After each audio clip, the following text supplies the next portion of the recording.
Greetings Internet, it's Eurosol, and this video is really a real deep dive into the rabbit hole of many different topics: political manipulation, child abuse gangs, corrupt governments, mind control, Jeffrey Epstein, Bill Clinton, Donald Trump, big tech, mind control through big tech corporations, Elon Musk, history going back multiple decades, occult groups, ritual magic. I could go on and on and on. So I did actually record an earlier version of this just now, but there was a problem with the audio, so I'm doing it again.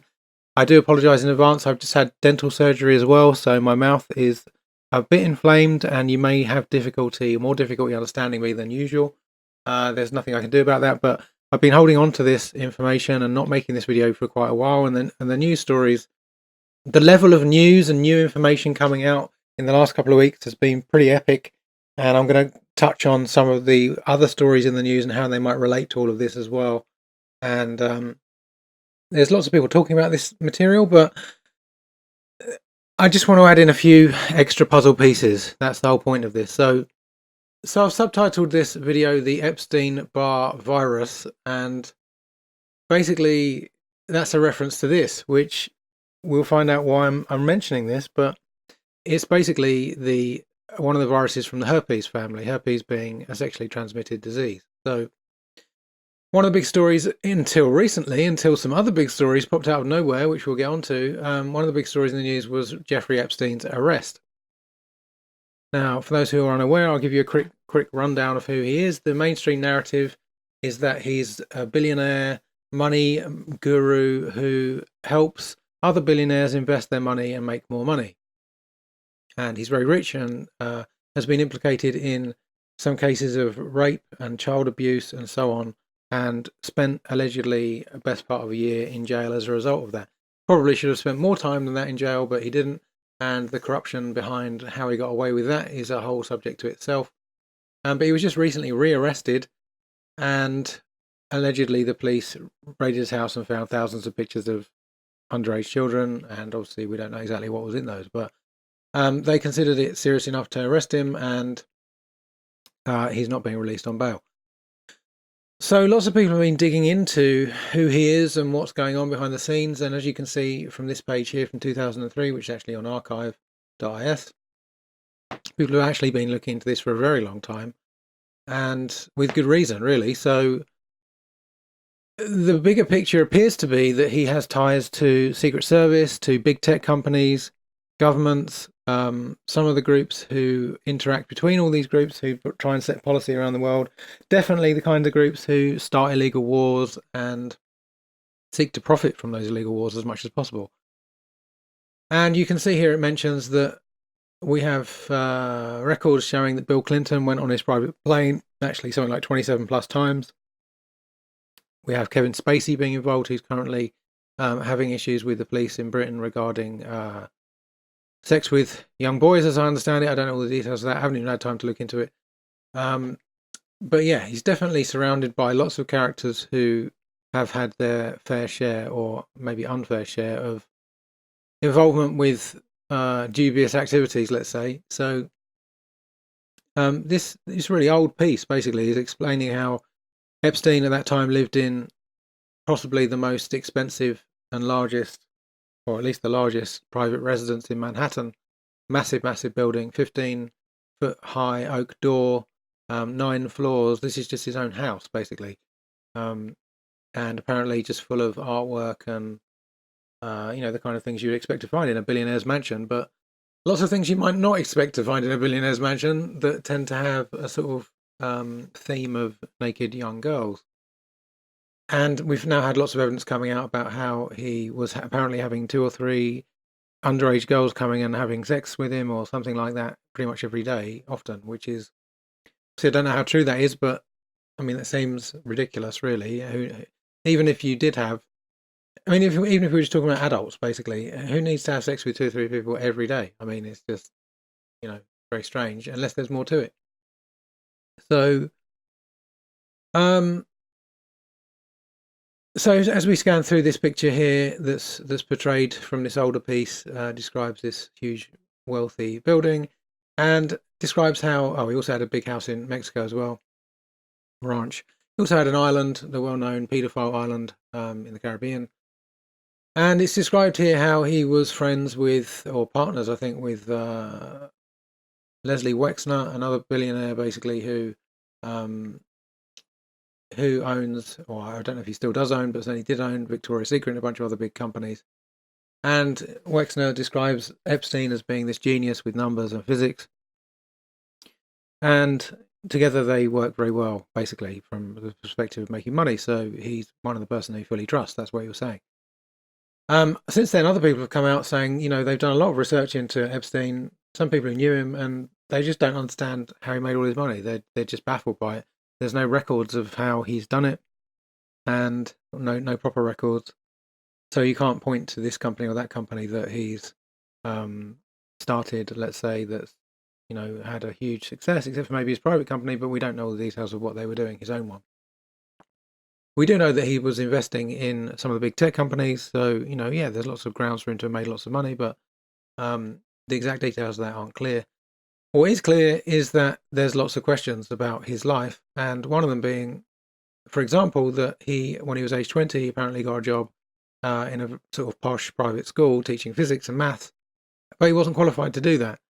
And as it turns out, the headmaster of that school, who hired him, which I have not heard an interview with him, but basically was the father of Bill Barr, who not only worked in a law firm who represented Epstein later on, but also was high up in the American government as Attorney General.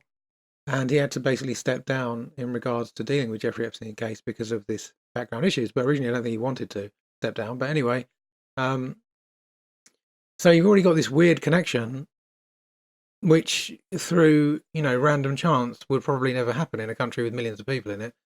You've got somebody who has got a job at a very posh school who probably shouldn't have done, hired by somebody whose son then goes on to represent him as a lawyer, and potentially could have been hearing his case as in the criminal process.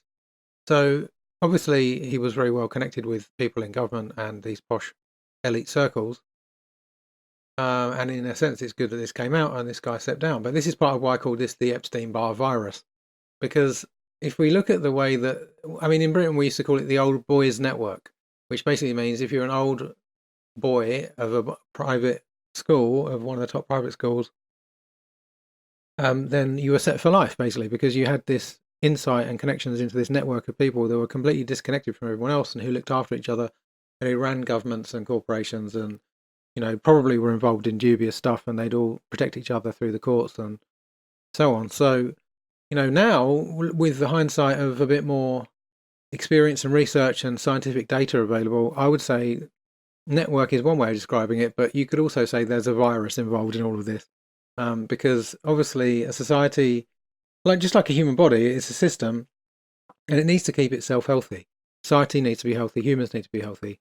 You can get away with having a slightly unhealthy society or a slightly unhealthy human, but eventually that's not going to work and something needs to change. So in the human body, we have the immune system, which clears out pathogens and disease organisms, such as a virus, such as herpes, let's say. However, in society, we don't have such a definite system. Each human is meant to be part of that immune system, but not all of them are they? Some people are actually part of the problem more than the immune system clearing things out. So we have this virus, and part of the function of the virus of dysfunction within humans is to work with others who share this virus to perpetuate this virus through various means and to exploit the host, i.e. society itself, for whatever you can get, without necessarily adding anything in. Now, I'm not accusing Bill Barr of any particular crimes or anything like that. I just find it amusing that Epstein-Barr virus is one of the things you'll come up for when you search for the word Epstein. And then here we are. Character called Barr, heavily involved. What's the synchronicity of that on a cosmic level? Well, I'm not going to get into that, but so yeah, the video that I recorded earlier on was 90 minutes long. I don't want to actually make it that long, so I'm going to speed my way through this a bit more. I'm going to leave all the links to these pages in the description if you want to read these pages, which I suggest you do. If you're interested in this and creating a healthy society, then you can read all those links and get all the full information. There's lots of great stuff in there. So it talks about in here how he was basically sacked from working at Bear Stearns for misconduct, but then told everyone that actually that didn't happen and he just wanted to leave. And how he's friends with British alleged Prince Andrew and surrounded by young Russian models and all this kind of stuff. So basically, on one level, they're abusing their position as the top people in these companies to instead of just hire women on the basis of their looks as a job, as an employee, or as a contractor, they're basically telling them that they can only really get these positions if they have sex with them, which is, the old classic story of men doing that kind of thing, and probably some women, who knows. But anyway, I mean, on that subject of women doing it, we have Ghislaine Maxwell. I keep hearing people calling her Ghislaine and stuff like that. As I know, her name is pronounced Ghislaine. It's a French name. So she's one of the daughters of Robert Maxwell, the Mossad agent, likely, and media mogul, and very wealthy guy who was very well connected, probably working for various secret services. I think on a certain level, all the secret services, or most of them, many of them, merge into one. Basically, they're not really serving any particular country; they're serving an agenda, and we're going to get more into that in this video. It's really the point of this video. So yeah, this story here, American Herald Tribune, can't speak to the veracity or quality of this website, but it's just discussing, did Jeffrey Epstein himself work for Mossad? And Ghislaine Maxwell, the daughter of Robert Maxwell, probable Mossad agent, was basically apparently his girlfriend and best friend and sort of partner in business and so on. Was always around him, as I understand, and apparently he's been implicated with being involved in actually procuring girls to be abused and sold on and prostituted. So there's a lot of stuff in here about technology and the government political situation regarding America and Israel, and Acosta, this Alex Acosta guy who's now stepped down from the government, potentially also being involved in all of this and covering up Epstein's role and allowing him to get off when he was brought to trial last time. So yeah, the island that Epstein owned or owns, very much at the center of all of this, and we have some of the flight logs. I actually have screenshots of the flight logs, which I'll show you shortly, and you can see many of the people who flew out there were well known and politically oriented. So there's an interesting quote here which says that after Robert Maxwell's death, this is Robert Maxwell here on the right. After his death, he was given a state funeral by Israel in which 6 serving and former heads of Israeli intelligence listened while Prime Minister Yitzhak Shamir eulogized. He has done more for Israel than can today be said. Which you could take as a veiled way of saying he was very pro-Israel, and we're not going to talk about it because we can't talk about all of it. He did a lot of things. I mean, you could say, well, there's just too much to talk about, but that's not what he said. It's more than can be said. So, we literally can't say it. It's not that we haven't got time. We actually can't say it. Yeah, I mean, you could take that either way, but it does sound a bit dubious, that quote, in the sense that who was he really working for? Was it them? So, as it says here, Jeffrey Epstein kept a black book identifying many of his social contacts, which is now in the hands of investigators. It includes 14 personal phone numbers belonging to Donald Trump and his ex-wife and daughters and current wife, and these other people, Prince Bandar of Saudi Arabia, Tony Blair, so on, Henry Kissinger, many other people. David Rockefeller, Richard Branson, Queen Elizabeth even. I didn't see that when I looked through there, but okay. Rothschild, and on and on. So, I mean, anybody who's dealing with all these people is going to be definitely at the very least monitored by secret services, right? It's just a question of how much he was actually working with them. And being as he was apparently, as it says here, taking people off to a private island and surrounded by young, probably underage women, that would be the perfect situation to set up blackmail material for these wealthy people. Suck them in, tell them they can do whatever they want with these girls, and then, oh, by the way, we've got video of you doing it, and do what we say. That's would be a good way to make $1 billion, I'd say. And if you're protected by secret services, all the better. You probably would need to be. So yeah, moving on. I mean, this is just setting the scene really, and this is the book, one of the flight logs we've got here, from one of. I mean, as I understand it, this is just one of his pilots logs, one of his planes. I think I might be wrong, or perhaps I don't know. There's numerous different markings here, so it's actually a collection of different ones. But yeah, there's numerous well-known names in here. I'm not going to go through it all. You can check it out if you want. But if we go to Summer, we've got Larry Summers. So who's Larry Summers? Larry Summers is vice president. Well, an American economist, former vice president of development economics and chief economist of the World Bank, 91 to 93. Senior U.S. Treasury Department official throughout President Clinton's administration, and former director of the National Economic Council under Obama, or with Obama, is probably more accurate. Former president of Harvard University, and so on and so on and so on and so on.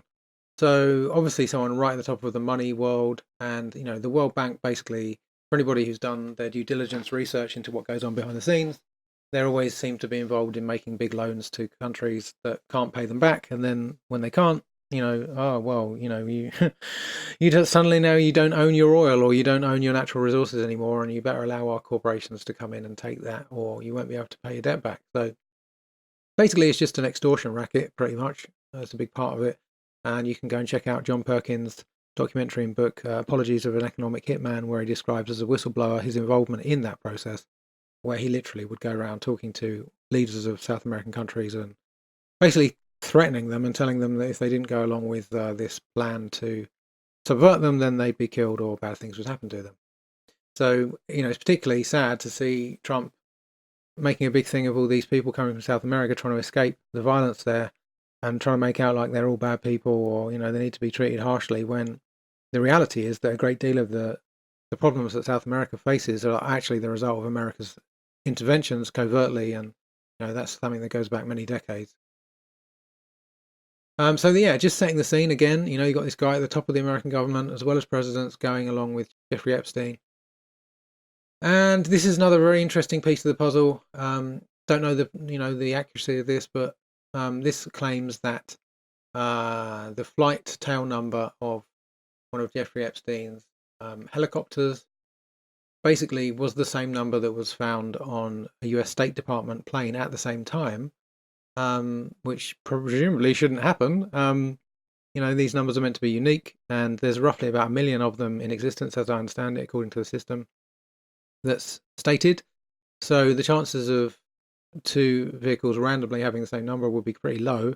And the chances of one of them being owned by DynCorp, who were a company that were involved in human trafficking of young women from war zones, at the same time as someone else is having the plane or a vehicle with the same code, who's also now been implicated in the same kind of crimes, almost nothing, I would say.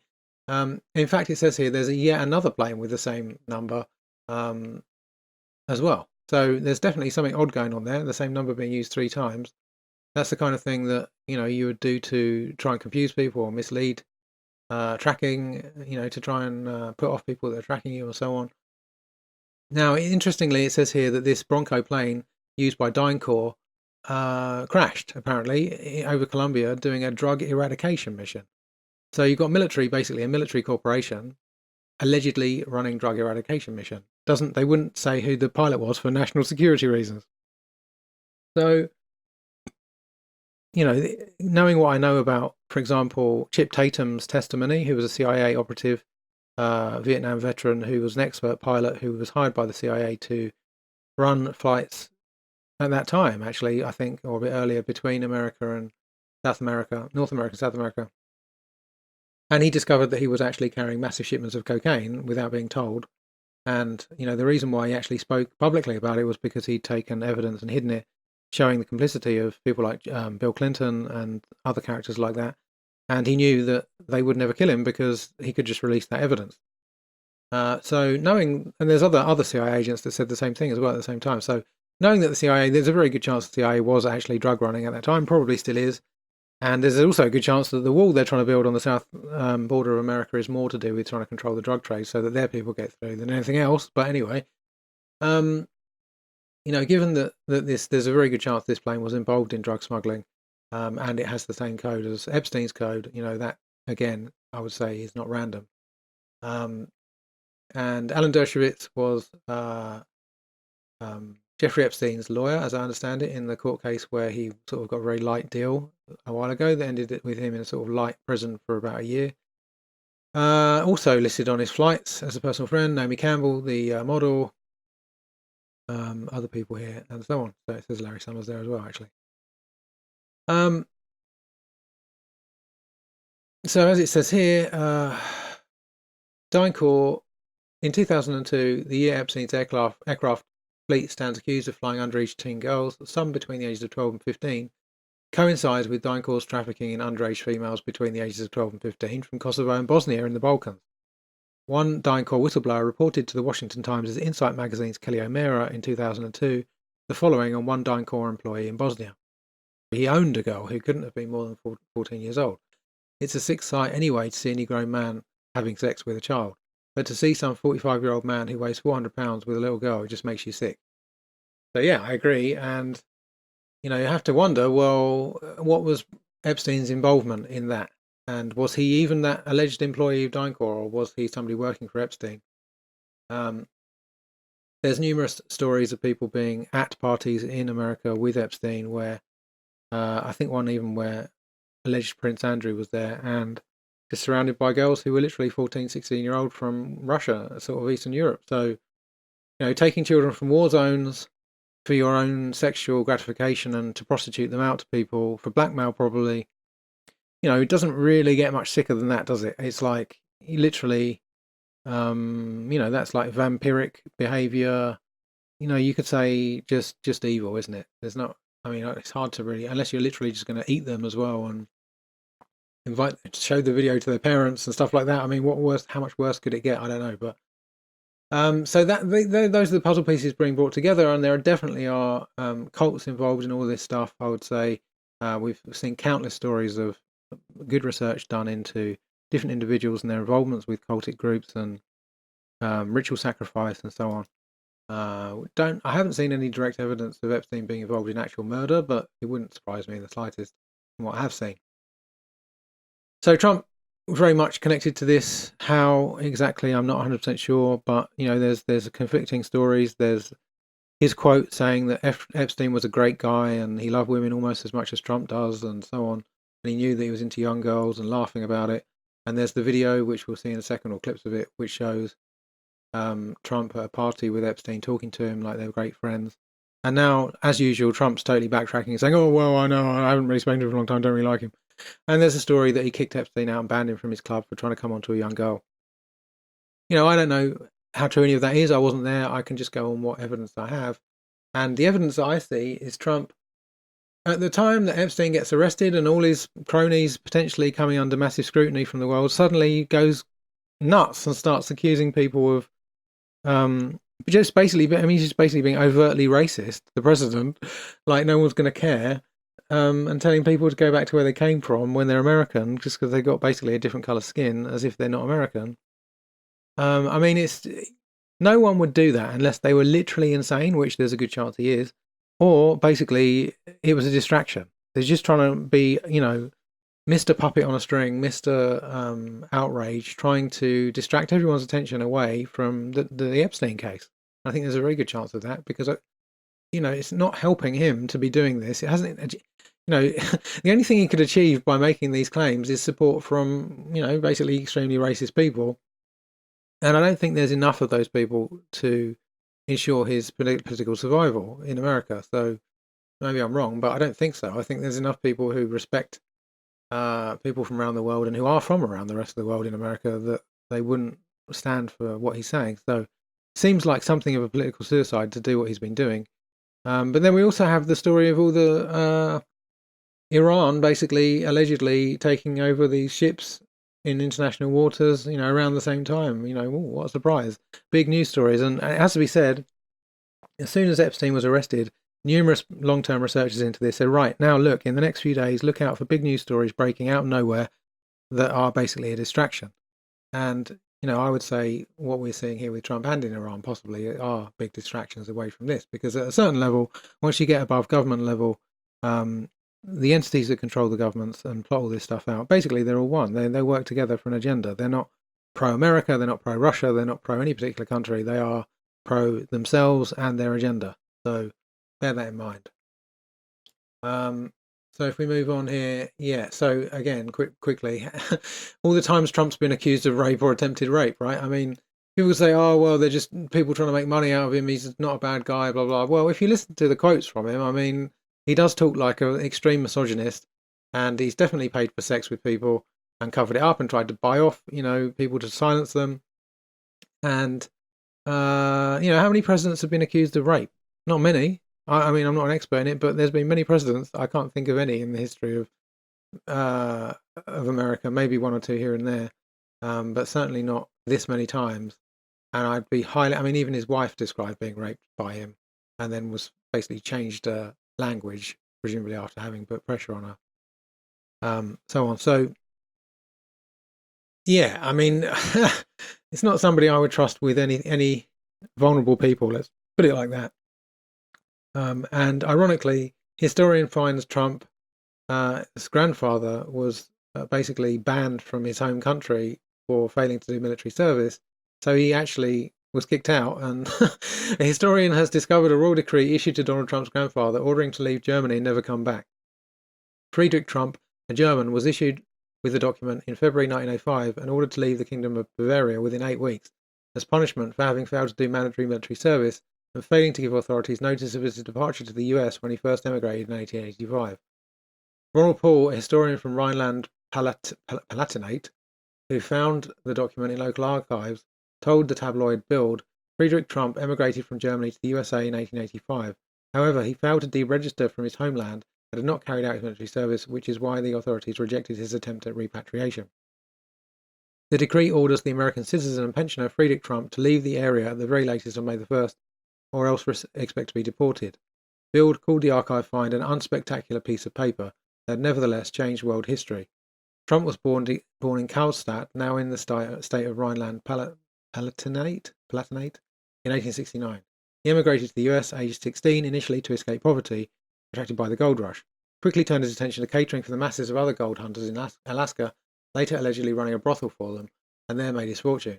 He habitually sent the gold nuggets with which his customers regularly paid for their food to his sisters who had already emigrated to New York and had started trading in property. Now, I don't know a lot about Alaska, but I have actually spoken to somebody who ran a bar in Alaska for a long time who told me that basically lots of the local native women were prostitutes there. So it seems like it's highly likely that if that's true, he basically went and exploited a bunch of poorer people to make huge profit. White people exploiting native people for profit. Where have I heard that before? We'll get onto that. So, and a German no less. But anyway, returning on a visit to Karlstadt in 1901, Trump fell in love with Elizabeth Christ, whom he married a year later, returning with her to the US. But when she became homesick and wanted to return to Germany, the authorities blocked his attempts to settle there. In an attempt to overturn the royal decree, dated 27th February, Trump wrote an obsequious letter appealing to Prince Regent Luitpold, addressing him as the much-loved, noble, wise and righteous sovereign and sublime ruler. But the prince rejected the appeal and the Trumps left Germany for New York with their daughter on the Hapag steamship. Elizabeth was 3 months pregnant with Donald Trump's father, Fred.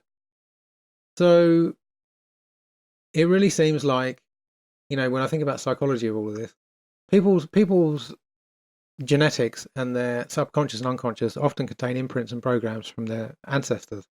And it seems possible that this would have been an emotional experience for him to be kicked out of his home country, basically by the actual monarch, effectively told, "You're a bad guy, go away." That probably would have given him a real inferiority issue, I would imagine. And I can't help but notice that now, after having exploited native folks through sex, probably, Trump's now the president and seems to be acting out the reverse of that. A bit like the way Israel treats Palestinians, whereas previously they claimed the victim in Germany, now they're acting out many of the same crimes of Nazi Germany on other people. Similar sort of psychology. Seems a bit like Trump's treatment of non-white males. Seems to maybe have its roots to some extent in his grandfather being ejected from Germany. But anyway, that's a certain amount of speculation, but it's just interesting to bring in there. So there's this repeating thread of generally white men having travelled around the world and exploited darker skinned people as much as they could, made themselves rich, gained political power, and then just carried on trying to exploit people as much as possible. And that's really what I'm going to touch on a lot more as we carry on. This isn't some sort of feminist rant I'm on here. This is just factual history. It's just what happened. You know, I mean, I'm a white guy. I'm getting older. It doesn't mean to say that I want to see this happening. I mean, there are people who aren't white. Well, I mean, I don't even like the word white. We're pink, right? I mean, white people are generally dead because they haven't got any blood in them. But um, there are people from all backgrounds who do terrible things. But there definitely is this pattern that keeps repeating. And the key thing is there's a group of people who work together. That's really what I'm trying to point out here. And part of this, as I said, does tie into the established, elitist schools and the way that they infest the people that leave those schools, then go on to run companies and countries and so on. So that brings us on to this guy, which is from a recent news story. This is on the Washington Post website. There's a video that came out after Trump claiming he didn't really know Epstein and he wasn't really friends with him or anything. A video came out from a documentary from 1990s showing them together laughing and basically gawking at a bunch of younger women. And that's worth watching. I'm not sure if it's on this page. It's not, is it? But you can find it easily enough. But there was this guy in the video, this really tall guy people didn't recognize and they wondered who he was. And it's come out now as to who he is. So his name is Tom McMillan. And he was a nearly 7 foot tall basketball player who had a sort of highly successful career in the 70s and then went on into politics. And he surrounded himself by the rich and famous and wasn't exactly a man of the people as I understand it. But anyway, the reason I bring this up is very specific. So he went on to have a role in government. Where is it? It says somewhere exactly what he did. It wasn't very long lived, but it doesn't really matter anyway. I think he was a representative, something like that, for a while. There we go. Ran for office, and then he won and then lost, I think. But anyway, he also had issues with the FBI arresting him for abusing his girlfriend, which he then claimed didn't happen, that she just fell down the stairs. Funny that.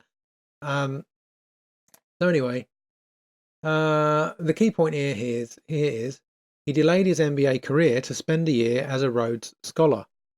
Keywords Rhodes Scholar. This is very, very important. And it's not something that I understood until not so long ago. Interestingly, I actually was born in a town right next to the town where Cecil Rhodes was born and lived, and it was where the museum is, the Rhodes Museum. And no one ever spoke about him. I hardly ever heard his name mentioned.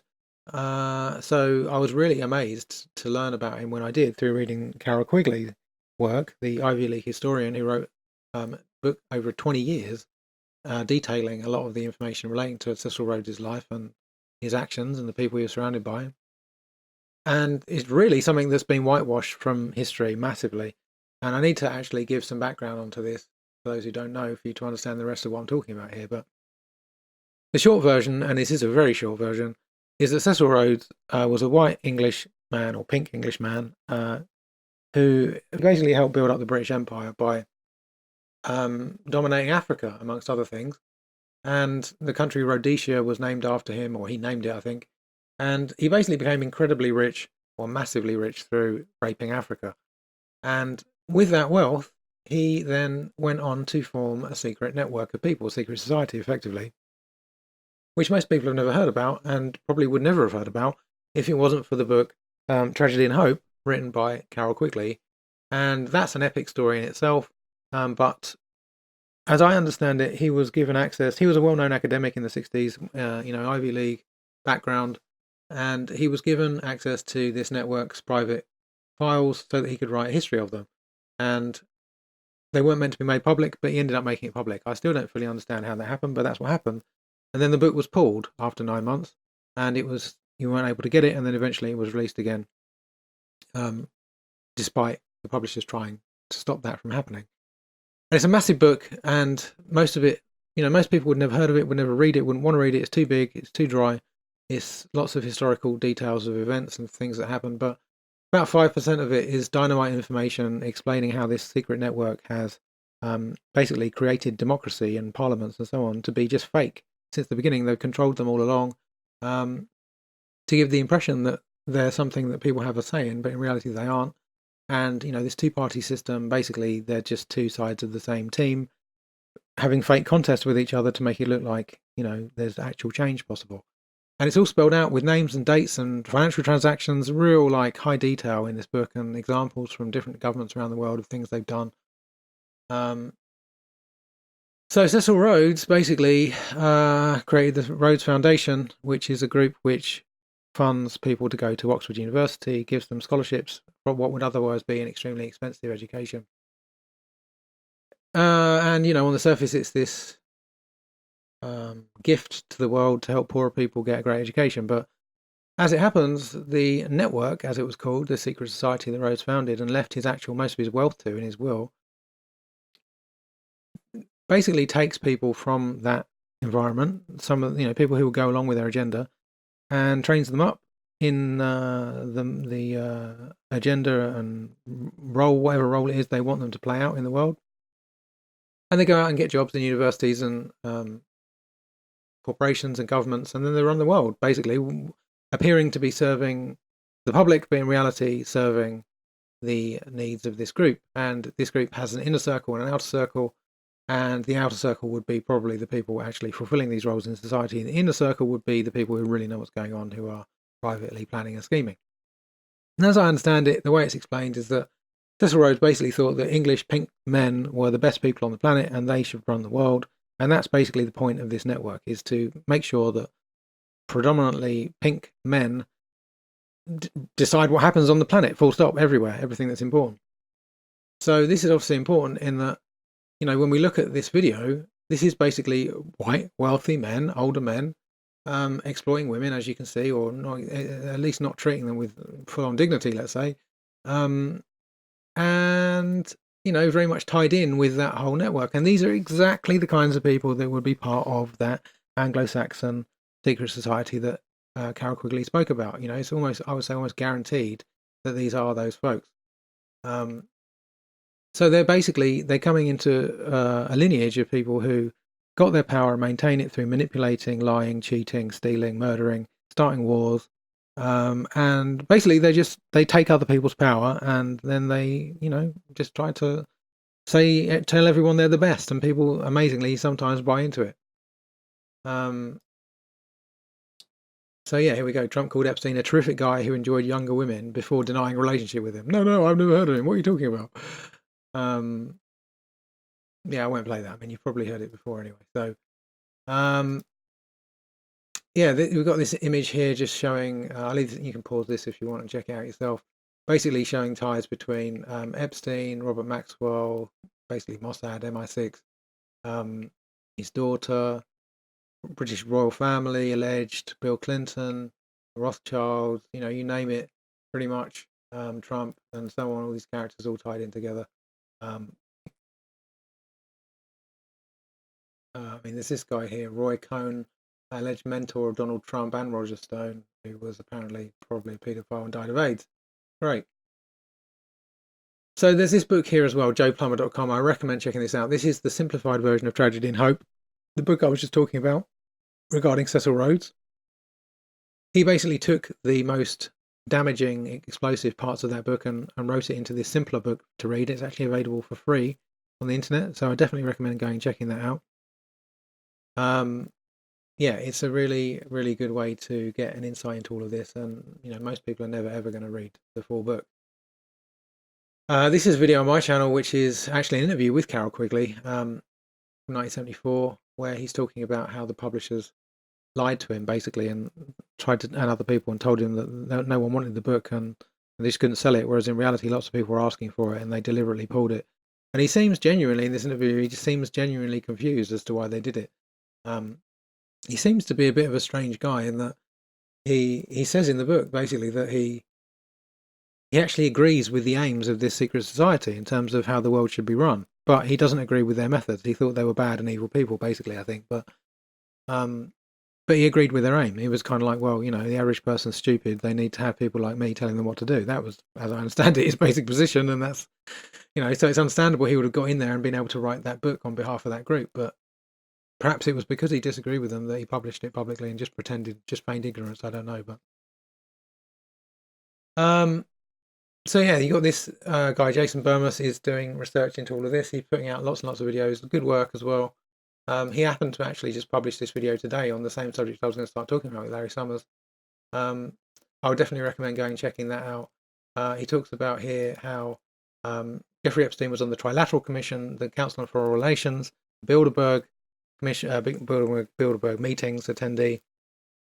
Those who don't know, these are groups who, they're pretty secretive, but ultimately they are a kind of think tanks and groups where the world's wealthiest, most influential people are invited to come, presumably as long as they go along with the narrative and mission statement of the group, in secret to achieve some sort of aim. And, we don't know 100% exactly what those are, but they generally seem to be involved in starting wars and while claiming they're just peacekeepers and all that stuff. So, and there's, he provides evidence here showing how Epstein's connections run into, these kind of New World Order type characters, Brzezinski, Rockefeller, and so on, very much in the middle of all of that. So far from being this money magical guy who's just a smart guy with numbers who billionaires turn to, like the mainstream media was telling you, actually he was for a long time right in the center of power moves being played on the global stage, affecting governments, wars, you name it. I mean, this isn't an average guy by any means. And there's definitely more to this than this could be one of the biggest stories ever, to be honest, or at least in my lifetime, if all the details came out. Especially if you were to follow all the threads of it all. I mean, it's pretty much endless. But he definitely seems to be right at the heart of all of this evil stuff that many of us have been tracking for a long time. So do go and check out Jason Bermas's work. He's got this document here from the meeting that Jeffrey Epstein attended, Global Governance Enhancing Trilateral Cooperation, and one more government time for agenda, I imagine. And we're going to move on as well shortly to the technology projects that he invested in. This is another good researcher I found recently, Amazing Polly on YouTube. I don't agree with everything she says, don't agree with everything Bermas says, but I do agree with most of it. And she's showing you in here that Epstein was connected to all these characters, and some of these connections are really unexpected. Was connected to Robert Maxwell through his daughter Ghislaine.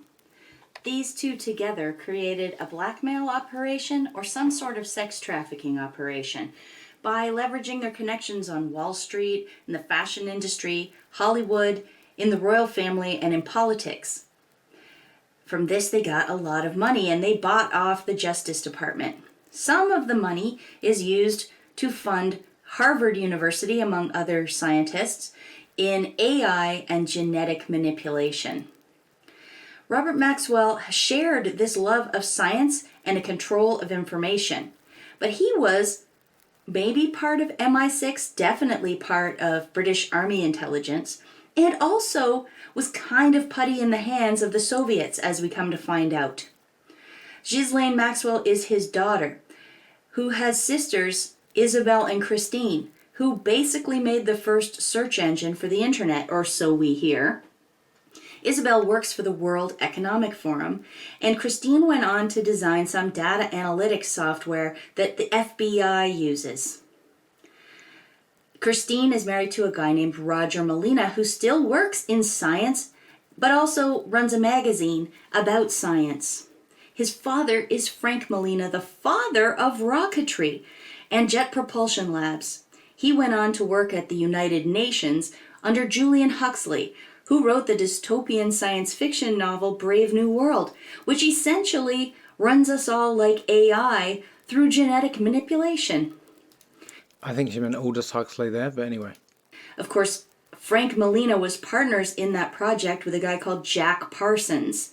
Jack Parsons was supposedly a self-taught chemist, and once he got bored with being part of the greatest achievement of mankind, he became an acolyte of Aleister Crowley, a black magician, who invented a religion called Thelema based on the principle that do what thou wilt is the whole of the law.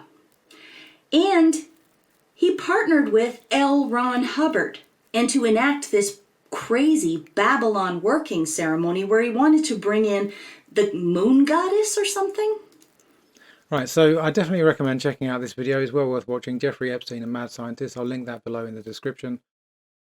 Yeah. So, I mean, in this one image, you basically got a connection of Epstein through this whole mesh that we've already talked about, through now to big tech companies. And there's another piece explaining how Elon Musk allegedly introduced Jeffrey Epstein to Mark Zuckerberg at an event. So, very much among the technocratic elite, as they're called. And we see also how this ties into occultic practices. L. Ron Hubbard's Scientology, pretty much as far as I'm concerned, kind of CIA orchestrated mind control plot.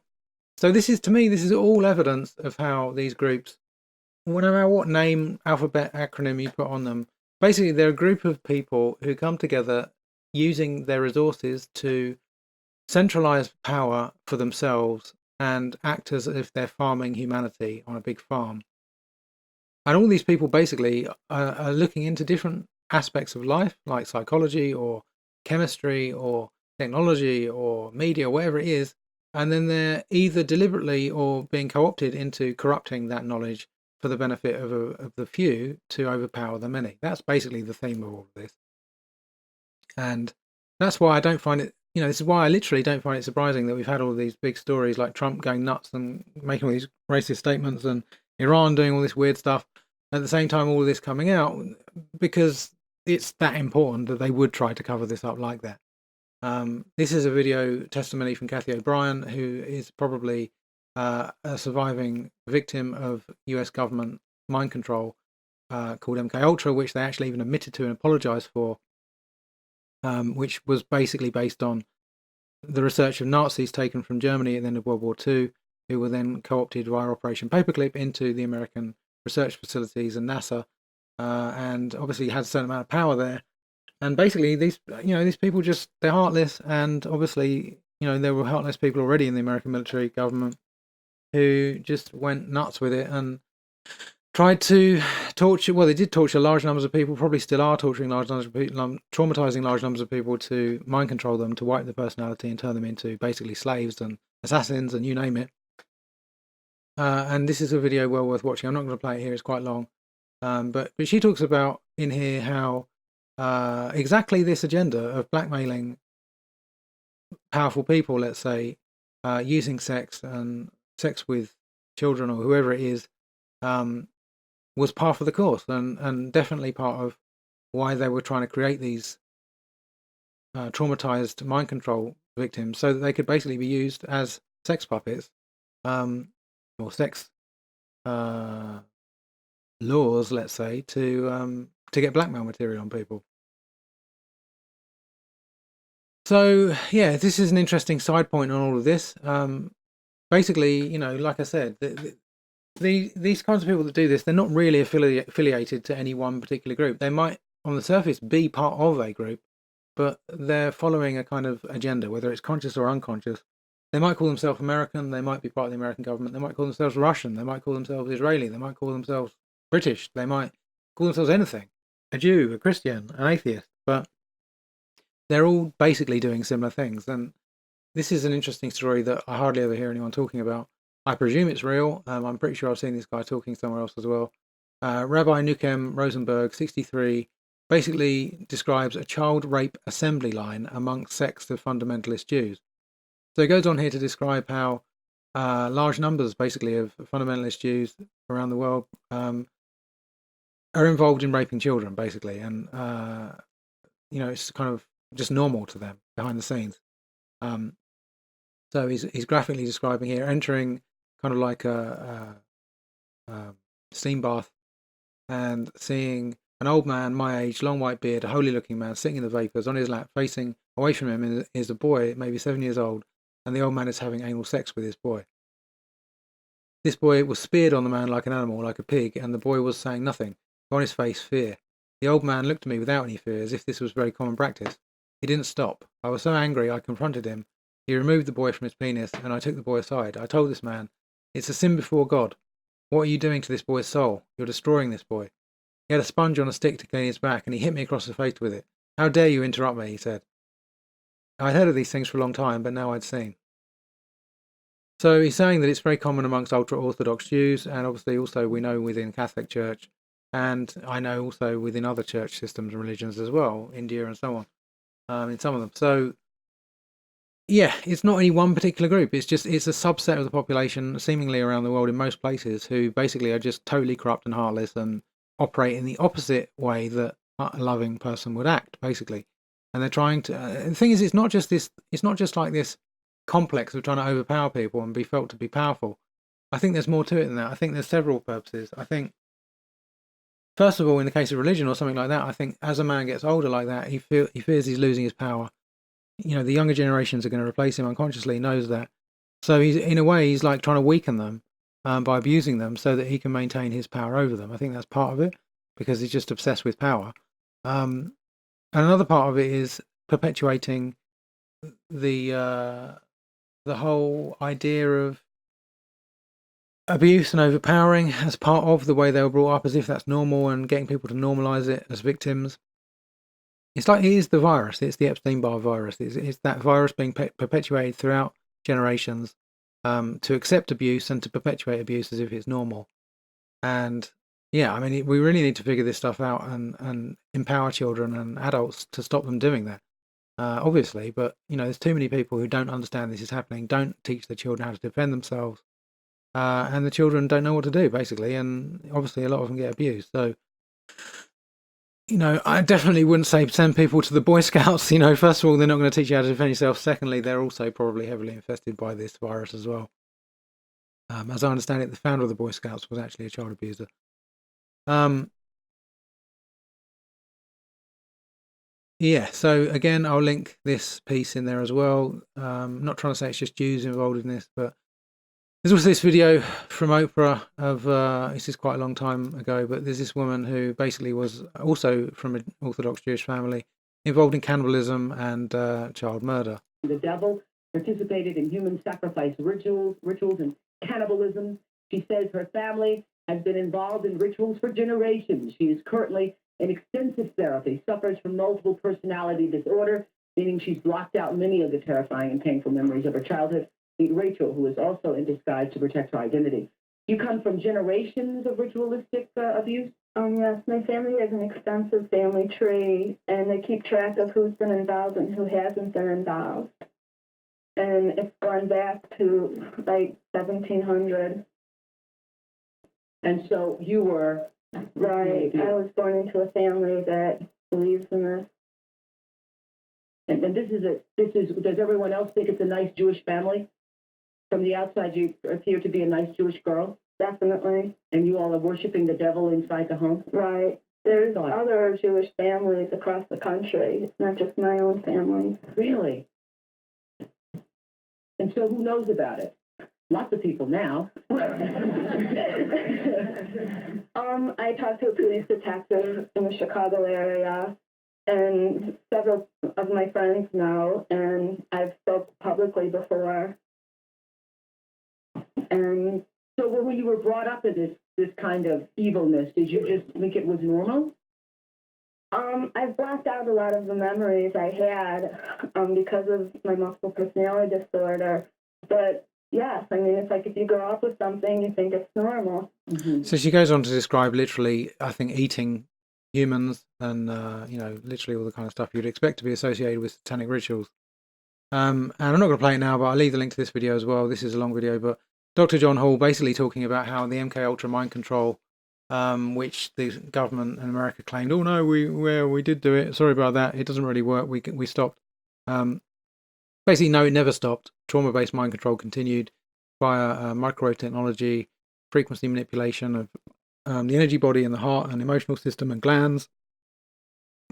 You can listen to Dr. Barry Trower as well, who allegedly worked for British Secret Services as a microwave weapons specialist, explaining how he debriefed or was part of the interrogation of various spies during the Cold War, who often it would be the case that he would get secret information relating to frequencies that were being used, that were known to be used in research for weapons, microwave weapons that could be used to trigger heart attacks and strokes and all this kind of thing, remotely using microwave frequency energy.